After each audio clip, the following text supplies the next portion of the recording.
Usted está en El Radar, en Blue Radio.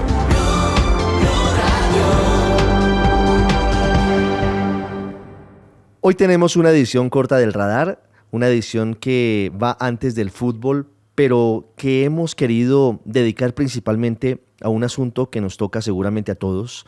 Seguramente usted que nos escucha o nos ve, porque estamos en nuestro canal de YouTube, conoce alguna familia, o de pronto es la suya, en la que hay algún joven que no estudia y no trabaja. Y es una situación que está generando una suerte de consecuencias que empiezan a mirarse desde diferentes ópticas, porque desde luego que esto afecta principalmente a las personas, a quienes están viviendo de esa manera, pero también afecta otros aspectos importantes en la sociedad. Tiene incidencia en algunas zonas del país frente a lo que ocurre, por ejemplo, con la situación de los jóvenes que en algunas oportunidades se vinculan a la delincuencia, tiene que ver con la forma en la que se afecta el mercado laboral. Hablo de los NINI, ni estudian ni trabajan. Estudios recientes señalan que en promedio 3 de cada 10 jóvenes en Colombia están en esa situación. Y hoy quiero abordar este asunto con los expertos, con quienes conocen la situación y con quienes están todo el tiempo hablando de educación y tienen de forma directa los insumos y de hecho están en contacto permanente con los jóvenes estudiantes. Por eso he invitado hoy al Radar a la rectora de la Universidad de los Andes, una de las universidades más importantes de América Latina y por supuesto de Colombia, doctora Raquel Bernal. Bienvenida al Radar, buenas tardes. Buenas tardes, un saludo Ricardo para ti y para toda la audiencia. Gracias por tu invitación de esta tarde. ¿Cómo se ve desde la rectoría de la Universidad de los Andes ese fenómeno? Esa situación que se presenta por diferentes causas. En algunas oportunidades es falta de justamente eso, de una opción, de un camino para seguir estudiando, o en otras porque el mercado laboral se cierra. ¿Cómo se ve desde su mirada lo que pasa con los ninis? Ricardo, yo creo que hay 4 razones principales por las cuales el fenómeno de los jóvenes que no están estudiando ni trabajando ha venido creciendo de manera un poco alarmante en Colombia. La primera, pues, es la calidad de la educación. La educación en Colombia tiene graves dificultades de calidad. En las últimas pruebas PISA, sabemos que en Colombia el 71% de los estudiantes a la edad de 15 años están de 6 niveles que tiene la prueba en el 2 o menor, o sea, funcionalidad mínima en matemáticas. Esto en países de la OECD es apenas 31% de niños. En lectura, esto es aún más crítico. En lectura, el 51% de nuestros estudiantes están de 2 para abajo, o sea, también funcionalidad mínima en saber leer. Esto es fundamental para poder seguir aprendiendo. Si uno no sabe interpretar textos, ya no puede avanzar en el crecimiento. La educación inicial aún es incompleta en Colombia. La educación inicial es fundamental para poder construir sobre lo construido. Son las competencias básicas de aprender a aprender para después continuar. Entonces, la calidad de la educación desfavorece a los jóvenes, sienten ellos mismos que no están aprendiendo lo suficiente, se sienten rezagados en sus aulas y comienzan a no verle valor o a sentirse atemorizados de que no están avanzando como deberían. El segundo tema quizás es que hay desalineación entre los sistemas educativos y lo que requieren los sectores laborales. Las universidades, los institutos técnicos y tecnológicos no hemos trabajado de la mano con la industria como deberíamos para que esa alineación facilite las competencias que en realidad se necesitan en los sectores laborales. Entonces, digamos, estamos enseñando cosas que no se necesitan o al contrario. Los mercados laborales, la tercera razón, son muy rígidos en Colombia. Es un mercado muy poco flexible, por eso la alta informalidad en Colombia, y esa rigidez pues le impone barreras sobre todo a los jóvenes, porque en el momento de entrada a los mercados es difícil saber si ese joven va a ser productivo o no productivo, si va a ser una buena pareja con la empresa, y pues los empleadores saben que después no lo van a poder retirar si no funciona esa alianza, y entonces pues salen muy, muy penalizados. Y por último, la cuarta es que sí hacen falta políticas de empleo para los jóvenes que sean más robustas. En esto nos falta profundizar de manera muy significativa. Diría yo que esas son las 4 razones principales por lo que este fenómeno está creciendo. En las mujeres Hay muchas otras barreras, dentro de esos ninis las mujeres somos el mayor número, y eso tiene que ver con el cuidado que las mujeres tienen que hacer sobre hijos, sobre familias, barreras culturales, muchas jóvenes teniendo hijos desde temprano, y eso les pone una barrera para poder avanzar en su educación. Sí, pues vamos a hablar en segundos de eso que ocurre sobre todo frente a las mujeres mayoritariamente de, sí, personas que no estudian o no trabajan. Quiero preguntarle por el primer punto, doctora Bernal, frente a la baja calidad de la educación en Colombia y una educación inicial incompleta. Esto requiere el trabajo de todos, incluyendo el gobierno nacional, porque aquí, y aquí va la pregunta, ¿se requeriría de una nueva política educativa para poder mejorar las competencias, para mejorar el desempeño de los estudiantes? Pues Ricardo, yo creo que la política educativa está razonablemente bien constituida. Lo que hace mucha falta es la calidad dentro del aula. Eso está compuesto por varias cosas. Lo primero es el currículo. Lo segundo son las formas de evaluación. Lo tercero es la formación profesional de los profesores. Entonces, en esos aspectos fundamentales sí nos hace falta mucho. En Colombia, pues, existe la libertad de cátedra, la libertad curricular. Creo que esto ha tenido cosas muy buenas, pero también ha traído complicaciones porque no hay una estandarización de los mínimos logros que deberíamos obtener. Creo que toca fortalecer la formación de los docentes para que los aprendizajes resulten en al menos unos mínimos que requieren nuestros jóvenes para poder avanzar en el sistema.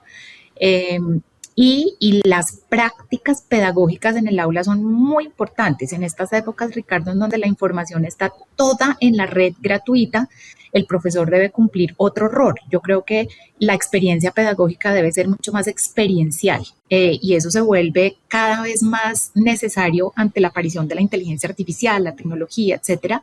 Entonces yo creo que podemos hacer una mejor tarea, o sea, la política, la manera como se financian los colegios, etcétera. Yo creo que eso está bien diseñado. Es lo que ocurre en el aula lo que hay que mejorar. Sí, ¿y eso cómo se puede mejorar, rectora? ¿Cómo se pueden llegar a suficientes mejoras en el currículum frente a los mínimos que deben evaluarse para que se demuestre que efectivamente los jóvenes y los niños aprendieron? ¿Cómo mejorar la formación de los docentes? ¿Cómo hacer una evaluación efectiva, que es uno de los grandes líos que tenemos hoy frente sobre todo a los docentes que están sindicalizados en los colegios públicos del país?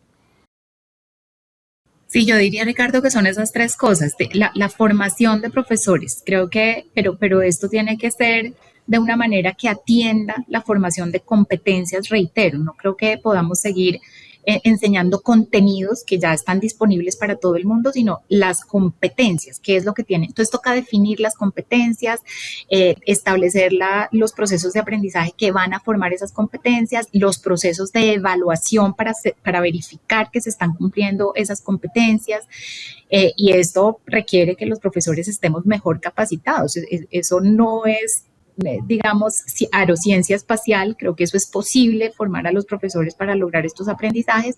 El aprendizaje debe ser más experiencial, no es un profesor que está derramando conocimiento sobre sus estudiantes, sino que está apoyándoles un proceso de autoaprendizaje, aprendizaje autodirigido, le llaman a eso ahora, que creo que es fundamental porque pues el mundo se va a mover demasiado rápido, y sí sería, respetando la libertad curricular y de cátedra que existe en Colombia, muy deseable tener unos acuerdos mínimos de lo que queremos lograr, que los profesores tuvieran un compromiso de lograr unos mínimos de competencias y resultados de aprendizaje, y cómo se va a llegar a eso, yo creo que sería muy útil.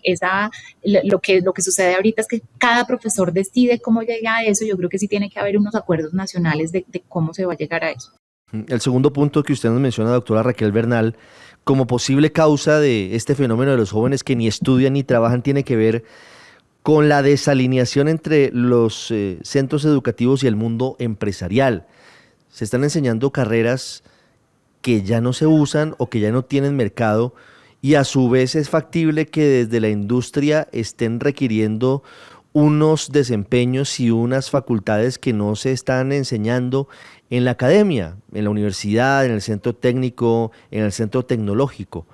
¿Cómo se pueden alinear estas dos cosas? Entendiendo que hay carreras que van mucho más allá del simple utilitarismo para llegar al mercado laboral. Hay unas carreras que por supuesto siempre van a estar porque son fundamentales para la sociedad, pero hablando en general del acceso al mercado laboral, pensando en la solución de esto, que es 3 de cada 10 jóvenes no estudian y no trabajan en el país, ¿cómo se pueden alinear esos dos propósitos?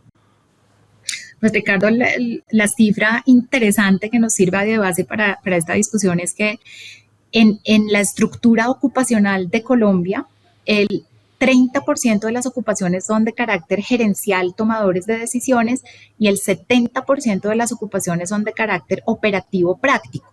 Y la oferta educativa está al revés. Entonces, la oferta educativa es 70% universitaria, o sea, para el 30% de los cargos que son gerenciales, y el 30% es técnica, tecnológica, formación para el trabajo, desarrollo humano, etcétera. Entonces, solo eso que esté invertido es muy preocupante porque significa que el sector de ocupaciones más prácticas, más operativas, está sin oferta de alta calidad que produzca esos jóvenes que puedan estar atendiendo esos sectores o esas ocupaciones dentro de varios sectores. Yo lo que vengo diciendo, y esto también alrededor de la reforma a la educación, es que debemos generar unas rutas de aprendizaje más flexibles que les permitan a los jóvenes tener diferentes proyectos de vida. No todos tenemos que tener el proyecto de vida universitario. Creo que los jóvenes también tienen diferentes sueños, propósitos, etcétera. Y creo que sí se puede articular mucho mejor incluso la educación no formal, eso que ahora están llamando tracks, bootcamps, que forman a la gente específicamente para un mínimo de empleabilidad, con técnica, con tecnológica, con paso hacia la universitaria, y dentro de esa educación flexible, estar mucho más en contacto con la industria. Las universidades al menos hemos sido más dirigidas por la oferta y menos por la demanda. Entonces, nosotros establecemos cómo debe ser un programa, a veces sin siquiera consultarle a egresados de esas áreas o empresarios de esas áreas. Entonces, creo que esa tarea debemos hacerla mucho mejor a todos los niveles, en técnica tecnológica, pero también en la universitaria. En estas épocas, Ricardo, las transferencias las competencias transferibles, perdurables, son las que los empleadores están necesitando más, pero típicamente no hemos recibido esa información o no la hemos pedido. Ese tipo de cosas son las que debemos mejorar. Necesitamos gente que se comunica mejor, que es innovadora, que resiste la incertidumbre, porque es un mundo muy incierto, muy ambiguo, con tanta aparición de tecnología. Esas competencias nos las piden mucho los empleadores. Creo que ese vínculo debe ser mucho más cercano, pero además debemos tener diferentes niveles educativos. No todo mundo para la universitaria, no todo mundo para la tecnológica, sino acorde con la estructura ocupacional de Colombia. Es una falsa creencia muy arraigada con el sueño de nuestros abuelos y de nuestros padres en formarnos como profesionales. Lo que está pasando hoy, lo que ocurre es que el mundo cambió. Justamente hoy el mundo está gobernado, si me permite la expresión, por otro tipo de personas que tienen otro tipo de competencias. Los programadores, por ejemplo, digitales, tienen una grandísima demanda hoy, que se sientan a crear algoritmos, que se sientan a crear programas para todo el mundo digital, tienen muchísimo pedido y no son profesionales, tienen una carrera técnica o tecnológica en esos casos. Yo quiero preguntarle sobre eso, doctora Raquel, antes de pasar a mercados laborales y política de empleo y mujeres, sobre si en el caso particular de la Universidad de los Andes se ha flexibilizado la forma de enseñanza, no en el fondo, sí en la forma. Uno, a raíz de la pandemia.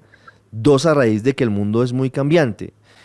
La Universidad de los Andes ha flexibilizado el método de estudio, ya ha migrado más hacia plataformas virtuales, hacia un modelo mixto entre presencial y virtual, para poder desarrollar competencias. ¿Eso también está cambiando? Le pregunto en caso particular por la universidad que usted regenta. Definitivamente, Ricardo, o sea, la transformación de la educación superior, no solo en los Andes, no solo en Colombia, sino globalmente, es imperativa. Este mundo está cambiando realmente muy rápido. Yo no veo como un pregrado, que sigue siendo algo muy rentable para los jóvenes, pueda estar 4 o 5 años sin haberse revisado y renovado. Es que en todas las carreras, Ricardo, desde el ingeniero, que es obvio, porque la tecnología lo toca, hasta el abogado, hasta el historiador, va a necesitar tener conocimientos de datos, de inteligencia artificial, de machine learning, de big data. Entonces, dentro de la universidad estamos haciendo esa revisión desde el pregrado y en adelante, pero te voy a contar con un gran énfasis en lo que estamos llamando la educación a lo largo de la vida. A ti y a mí, nuestro pregrado nos duró 20, 25 años. A este punto ya nos comenzamos a sentir obsoletos. A mí me queda grande el ChatGPT, etcétera. A los jóvenes de estas épocas, la educación de 4 años de un pregrado les va a durar a lo sumo 5. Y esos jóvenes se van a cambiar de trabajo unas 10 a 15 veces en la vida. Nosotros no hemos cambiado tanto en nuestras carreras profesionales. Entonces, mantenerlos a la par a punta de un pregrado, eso no va a ser posible. Nosotros tenemos que acompañar los proyectos de las personas a lo largo de toda la vida, porque se gradúan de la universidad y a los 3 años lo que sabían programar ya pasó. Entonces les toca regresar a la universidad a que nosotros les ayudemos a seguir actualizándose. En eso estamos muy avanzados, Ricardo. Nosotros solíamos tener estudiantes que no son los de 18 a 23 años, sino más mayores que querían hacer cosas, mantenerse a la par. Hace 10 años teníamos 6.000 estudiantes de lo que se llamaba educación continua, que ahora le llamamos educación a lo largo de la vida.